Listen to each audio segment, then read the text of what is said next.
AIIMS Raipur has released an official notification for requirement 2026 inviting application for the post of data entry operator. Candidates who have complete graduation along with DCA or PGDCA are eligible to apply for this position. So hello friends, welcome back to my channel CG Job Update। तो आज का नया update है all India institute of medical science Raipur Chhattisgarh यानी AIIMS Raipur के अंतर्गत data entry operator के पदों पर भर्ती का नया नोटिफिकेशन जारी कर दिया गया है, जिसमें क्वालिफिकेशन केवल graduation DCA PGDCA pass candidate apply कर सकते हैं। No experience required compulsory. तो चलिए जानते हैं post wise detail, qualification detail and salary to age limit detail. तो देखिए यह जो पोस्ट है डाटा एंट्री ऑपरेटर का एक पोस्ट है, जिसमें फिक्स्ड सैलरी ₹25,000 पर मंथ आपको दिया जाएगा।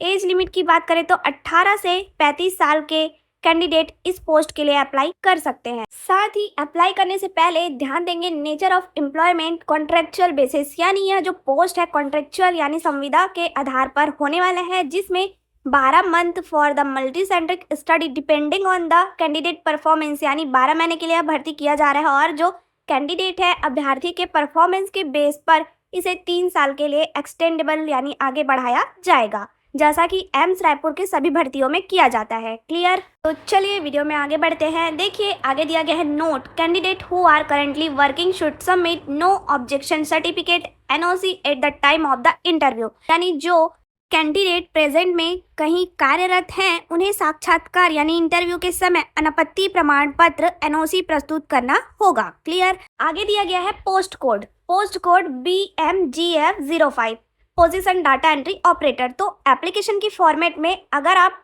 पोस्ट का नेम मेंशन करेंगे तो पोस्ट कोड भी आपको मेंशन करना कंपलसरी है। क्लियर? अब देखिए नंबर ऑफ पोस्ट, एक पोस्ट जारी किया गया है। इस पोस्ट के लिए आपका आवश्यक क्वालिफिकेशन क्या होने वाला है, तो ध्यान देंगे ग्रेजुएशन विथ एनी स्ट्रीम, यानी कहने का मतलब है किसी भी विषय में जैसे BA BSc BCom में ग्रेजुएशन के साथ आपका certificate in computer application for example DCA या PGDCA होना आवश्यक है। क्लियर? यह जो क्वालिफिकेशन है कंपलसरी होना चाहिए। और आगे है थर्ड नंबर के पॉइंट में should possess a speed not less than 800 की depression per hour for data entry work, यानी डेटा एंट्री के काम के लिए प्रति घंटे कम से कम 8000 की डिप्रेशन की गति होना आवश्यक है। अब देखते हैं डेसिरेबल यानी वांछनीय योग्यता में। फर्स्ट पॉइंट 1 ईयर डिग्री और diploma in basic computer knowledge of Word Excel PowerPoint. Clear? और वर्किंग एक्सपीरियंस ऑफ 2 ईयर। साथ ही यहाँ पर थर्ड नंबर पर बोला गया है नॉलेज ऑफ स्टैटिक्स यानी सांख्यिकी का ज्ञान। तो देखिए यहाँ 2 वर्ष का कार्य अनुभव होना कंपलसरी नहीं है, यह वांछनीय योग्यता में यदि आपके पास हो तो आप एक्सपीरियंस मेंशन कर सकते हैं। क्लियर? तो चलिए वीडियो में आगे बढ़ते हैं। आगे दिया गया है जॉब डिस्क्रिप्शन यानी आपके जॉब का विवरण। तो देखिए फर्स्ट नंबर के पॉइंट में बोला गया है IKMS परियोजना टीम के परामर्श से DEO को निम्नलिखित कर्तव्यों यानी कार्यों का पालन करना होगा, जिसमें फर्स्ट नंबर के पॉइंट में बोला गया है परियोजना क्षेत्र से संबंधित डेटा संग्रहण, संकलन, विश्लेषण और समीक्षा की सुविधा प्रदान करना। मैं जो जॉब डिस्क्रिप्शन जॉब लोकेशन होने वाला है ये सभी आपको टर्म्स एंड कंडीशन को हिंदी में ही समझाना चाहती हूँ ताकि आपको क्लियर समझ आ जाए। अब देखिए सेकंड नंबर के पॉइंट में बोला गया है गुणवत्तापूर्ण और समय पर डेटा सहायता को बढ़ावा देने के लिए जिला टीमों के साथ सपोर्ट यानी सहायता करना। अब देखिए थर्ड नंबर पर एनी अदर टास्क यानी पर्यवेक्षक तकनीकी रिपोर्टिंग व्यक्ति द्वारा सौंपा गया कोई अन्य कार्य करना, यानी जो टेक्निकल रिपोर्टिंग पर्सन के द्वारा आपको कार्य दिया जाएगा, टास्क दिया जाएगा, उसको भी पूर्ण करना होगा। आगे दिया गया है जॉब लोकेशन। तो देखिए job location district hospital Kondagaon के लिए यह होने वाला है। आगे दिया गया है टर्म्स एंड कंडीशन यानी भर्ती के संबंध में नियम एवं शर्तें। तो पहला पॉइंट में बोला गया है यह जो भर्ती है 12 महीने के लिए किया जा रहा है और साथ ही आपके कार्य के प्रदर्शन के आधार पर इसे 3 साल के लिए एक्सटेंडेबल यानी आगे बढ़ाया जा सकता है। देखिए बोला गया है आगे please note that your choice of posting centre is being asked, यानी जो कैंडिडेट है पोस्टिंग सेंटर चूज करने के लिए आपसे पूछा जाएगा, इस पर विचार भी किया जाएगा, लेकिन पोस्टिंग का अंतिम निर्णय यानी लास्ट जो डिसीजन होगा यह पूरी तरह से विभाग पर निर्भर करता है। क्लियर? अब सेकंड नंबर के पॉइंट में ध्यान देंगे जो इंटरेस्टेड कैंडिडेट हैं यानी उम्मीदवारों को विधिवत भरा हुआ आवेदन पत्र निर्धारित प्रपत्र के अनुसार, जैसा कि आपको PDF के लास्ट पेज पर एप्लीकेशन फॉर्म का फॉर्मेट दिया गया है और क्वालिफिकेशन डिटेल के सभी डॉक्यूमेंट्स, ओरिजिनल डॉक्यूमेंट्स, साथ ही प्रकाशन की प्रतियां और अनुभव प्रमाण पत्र यदि उपलब्ध हो, लागू हो तो के साथ एक फोटो और सभी प्रमाण पत्रों की स्व प्रमाणित फोटोकॉपी यानी सेल्फ अटेस्टेड फोटोकॉपी का एक सेट इंटरव्यू के समय लाना होगा। क्लियर? तो चलिए वीडियो में आगे बढ़ते हैं। आगे दिया गया है उम्मीदवार को नीचे दिए गए URL मतलब जो लिंक दिया गया है वहां से आवेदन पत्र डाउनलोड करना होगा और प्रमाण पत्रों की सेल्फ अटेस्टेड जीरोक्स प्रति के साथ जमा करना होगा।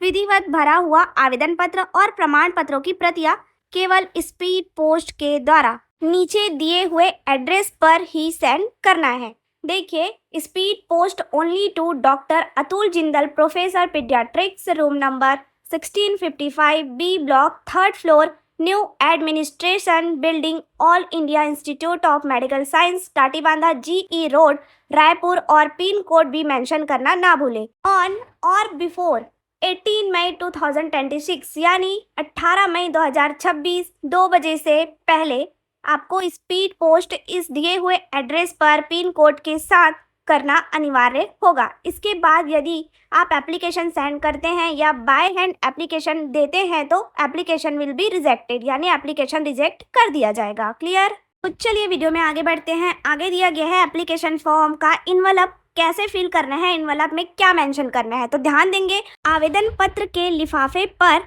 AIIMS BMGF multicentric IKMC study AIIMS Raipur CG mention करना आवश्यक है। क्लियर? साथ ही पोस्ट कोड के बाद जिस पोस्ट के लिए अप्लाई किया जा रहा है आवेदन में लिखा होना चाहिए। क्लियर? तो चलिए वीडियो में आगे बढ़ते हैं। आगे दिया गया है कैंडिडेट को निर्धारित प्रारूप में दिए गए एप्लीकेशन फॉर्म के अनुसार आवेदन जमा करना होगा।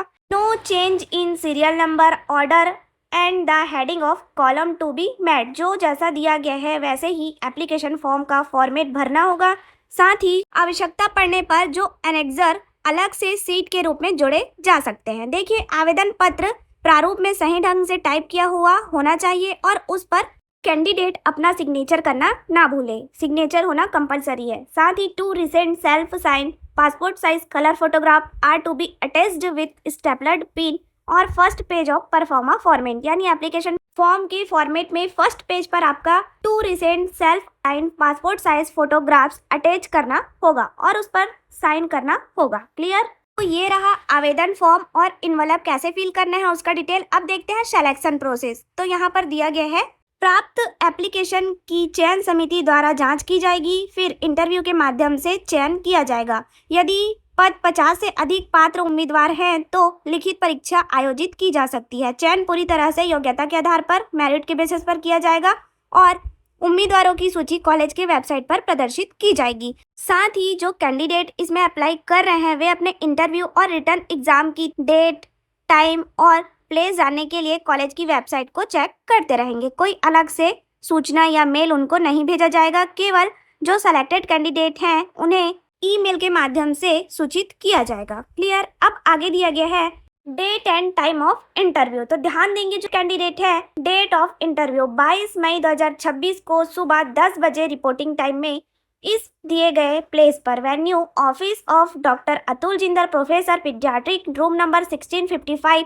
B block, 3rd floor, new administration building, all India institute of medical Science, gate number 5, Tatibandh, GE road, pin code के पते पर 22 मई 2026 को रिपोर्टिंग टाइम 10 बजे उपस्थित हो जाएंगे। इसी प्लेस पर आपका इंटरव्यू लिया जाएगा जिस पते पर आपने स्पीड पोस्ट आवेदन को किया था। क्लियर? आगे दिया गया है फॉर एनी क्यूरीज कॉन्टेक्ट और राइट टू। तो देखिए, किसी भी प्रश्न या प्रॉब्लम के लिए आप दिए गए ईमेल पर कांटेक्ट करके हेल्प ले सकते हैं। क्लियर? देखिए, आगे दिया गया है PDF के लास्ट पेज में एप्लीकेशन फॉर्म का फॉर्मेट। इसको आपको फिल करना है 10th के मार्कशीट के अकॉर्डिंग। साथ ही डेट ऑफ बर्थ के सर्टिफिकेट के लिए आपको अपना 10th का मार्कशीट भी अटैच करना होगा और इसको फिल करने के बाद दिए गए प्लेस और टाइम में स्पीड पोस्ट करना होगा। तो धन्यवाद, जुड़े रहिए ऐसे जॉब अपडेट के लिए CG जॉब अपडेट चैनल के साथ। मिलते हैं कौन नए अपडेट के साथ नए वीडियो में। Thank you for watching.